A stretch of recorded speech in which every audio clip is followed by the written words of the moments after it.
పూర్తిగా వ్యక్తిగత కారణాల వల్ల నా యొక్క రాజ్యసభ సభ్యత్వానికి ఇంకా 3.5 సంవత్సర కాలం ఉన్నప్పటికీ కూడా రాజీనామాని ఉపరాష్ట్రపతి గారు మా యొక్క రాజ్యసభ చైర్మన్ అధ్యక్షుల వారికి సమర్పించడం జరిగింది.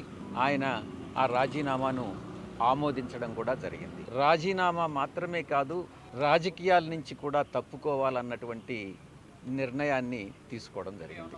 వైఎస్ఆర్ కాంగ్రెస్ పార్టీ 2019 ఎన్నికల్లో 151 స్థానాలు సాధించుకున్నది.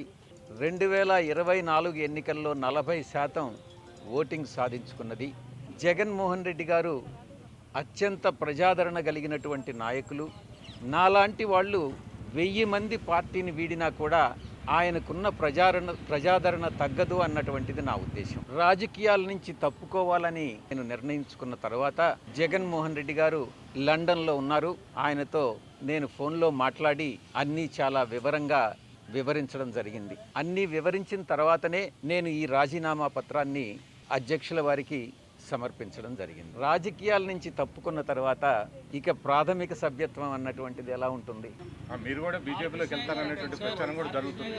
నా సుదీర్ఘ రాజకీయ జీవితంలో నేను ఏ రోజు అబద్ధాలు చెప్పలేదు. హిందూ ధర్మాన్ని నమ్మినటువంటి వ్యక్తిగా నేను అబద్ధాలు చెప్తాను అని చెప్పను, అలా చెప్పుతాను అని ఎవరైనా నమ్మినట్లయితే అది మీ యొక్క విజ్ఞతకే వదిలేస్తున్నాను. రాజారెడ్డి గారి దగ్గర నుంచి, రాజశేఖర్ రెడ్డి గారి నుంచి ఈరోజు జగన్మోహన్ రెడ్డి గారి వరకు 3 తరాలుగా ఆ కుటుంబంతో సన్నిహిత సంబంధాలు ఉన్నటువంటి వ్యక్తిగా నేను ఒక్కటే చెప్తా ఉన్నాను. ఈ జీవిత కాలంలో ఏ రోజు కూడా ఆ కుటుంబంతో విభేదాలు అన్నటువంటివి రావు, ఇంతవరకు లేవు, భవిష్యత్తులో కూడా వచ్చేటటువంటి అవకాశం లేదు. 2011 సంవత్సరం ఆగస్టు 10వ తారీఖున ఎఫ్ఐఆర్ ఫైల్ చేయడం జరిగింది. అప్పట్లో నన్ను అప్రూవర్గా మారమని ఎంత బలవంత పెట్టినా కూడా ఆ కుటుంబానికి సన్నిహిత సంబంధాలు కలిగినటువంటి వ్యక్తిగా నేను అప్రూవర్ కావడానికి నిరాకరించాను. ఆ రోజు పరిస్థితే ఈ రోజు కూడా. ఎటువంటి పరిస్థితుల్లో దైవాన్ని నమ్మేటటువంటి వ్యక్తి ఎప్పుడు కూడా అబద్ధాలు చెప్పడు, ఒక వ్యక్తికి మోసం చేయడు, నమ్మక ద్రోహం అన్నటువంటిది ఉండదు, వెన్నుపోటు రాజకీయాలు, వెన్నుపోటు వ్యాపార లావాదేవీలు ఉండవు అని నేను చాలా స్పష్టంగా చెప్తాను. కాకినాడ సీపోర్ట్స్ లిమిటెడ్ కేసు ఇంతవరకు నా మీద లుకౌట్ నోటీస్ ఇచ్చారు, నన్ను అక్యూజ్డ్ నెంబర్ 2గా చేశారు. ఇంతవరకు నన్ను సిఐడి పిలవలేదు. ఈడీ వాళ్ళు పిలిచినప్పుడు నేను ఒక్కటే చెప్పాను, కేవీ రావు అనేటటువంటి వ్యక్తి ఏదైనా ఒక సోషల్ ఫంక్షన్లో కలిస్తే నమస్తే నమస్తే అని చెప్పడమే కానీ ఆయనతో నాకు ఎటువంటి సన్నిహిత సంబంధాలు కానీ వ్యాపార లావాదేవీలు కానీ లేవు, నా మీద చేసినటువంటి ఆరోపణలన్నీ తప్పు అన్నటువంటిది చాలా స్పష్టంగా చెప్పడం జరిగింది. కేవీ రావు గారు చెప్పేది నిజంగానైతే ఆయన పిల్లల మీద ప్రమాణం చేసి చెప్పండి, నేను నిజంగా విక్రాంత్ రెడ్డిని ఆయన దగ్గరికి పంపించాను అని అన్నటువంటి విషయం నేను నా పిల్లల మీద ప్రమాణం చేసి నేను చెప్తాను. నాకు కాకినాడ సీపోర్టు విషయంగా ఆ ట్రాన్సాక్షన్ గురించి ఏ రోజు నాకు ఎవ్వరూ చెప్పలేదు, నాకు తెలియదు. కేసు పెట్టిన తర్వాత పూర్తిగా వివరాలన్నీ సేకరించిన తర్వాత అప్పుడే నాకు కాకినాడ సీపోర్టు అరబిందో వాళ్ళు అక్వైర్ చేశారు, 42% ఏదో అక్వైర్ చేశారు అన్నటువంటి విషయం తెలిసింది. ఎక్కడైనా కనపడితే ఎలా ఉన్నావు విక్రాంత్ అంటే ఎలా ఉన్నావు అన్నటువంటిదే కానీ విక్రాంత్ రెడ్డికి నాకన్నా ఎక్కువ పరిచయాలు ఉండేటటువంటి వ్యక్తి.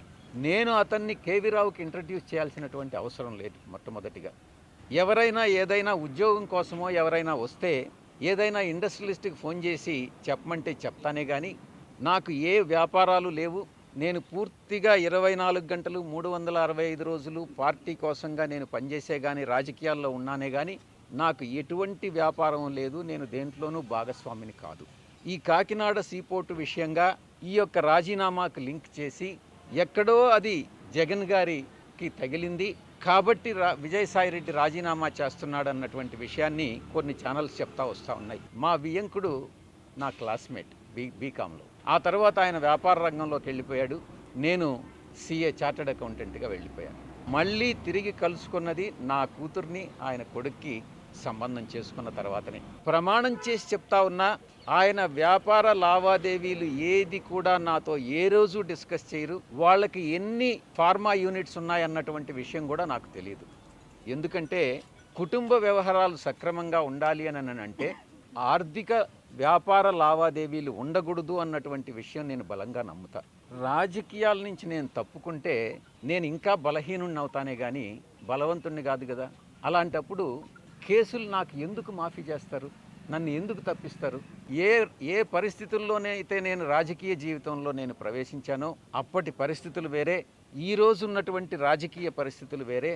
ఇప్పుడున్నటువంటి రాజకీయ పరిస్థితుల్లో నేను ఒక రాజ్యసభ సభ్యుడిగా అటు రాష్ట్రానికి కానీ ఒక పార్టీలో నేషనల్ జనరల్ సెక్రటరీగా పార్టీకి కానీ న్యాయం చెయ్యలేను అన్నటువంటి ఒక ఆలోచన వచ్చి నాకన్నా ఇంకా శక్తి సామర్థ్యాలు ఉన్నటువంటి వ్యక్తులు ఎవరైనా నా ప్లేస్లో రాజ్యసభకు కానీ వస్తే రాష్ట్రానికి, రాష్ట్ర ప్రజలకు, దేశానికి ఉపయోగపడతారు అన్నటువంటి ఒకే ఒక కారణంతో నా యొక్క అశక్తత, నేను చెయ్యలేను, నేను న్యాయం చెయ్యలేను అనే ఒక నిర్ణయానికి వచ్చి నేను ఈ యొక్క రాజీనామాను సమర్పిస్తున్నానే తప్ప వ్యక్తిగత కారణాలని అందుకే నేను చెప్పాను. ఎవ్వరి మీద కోపం లేదు, ఎటువంటి ప్రెషరు లేదు, ఎటువంటి అన్డ్యూ ఇన్ఫ్లుయెన్స్ లేదు. ఈ యొక్క పూర్తిగా వ్యక్తిగతమైనటువంటి నిర్ణయం తీసుకోవడం జరిగింది. 11 మంది శాసనసభ్యులు మాత్రమే ఉన్నారు. 11 మంది శాసనసభ్యులతో నేను చేసినటువంటి రాజీనామా వల్ల కూటమి లబ్ధి పొందుతుందే కానీ వైఎస్ఆర్సీపీ లబ్ధి పొందదు. ఎటువంటి ఆశలకు కానీ ఎటువంటి పదవులు ఆశించి కానీ కేసులు మాఫీ చేస్తారు అన్నటువంటి ప్రామిస్ తీసుకొని నేనేదో రాజీనామా చేస్తున్నానని చెప్పారు. అటువంటిది ఏమీ లేదు. ఎవరో కేసులు మాఫీ చేస్తే చేయించుకోవాల్సినటువంటి అవసరం నాకు లేదు. ఏదైనా ధైర్యంగా ఎదుర్కొంటాను. ఎవ్వరికీ భయపడే తత్వం కాదు విజయసాయిరెడ్డిది.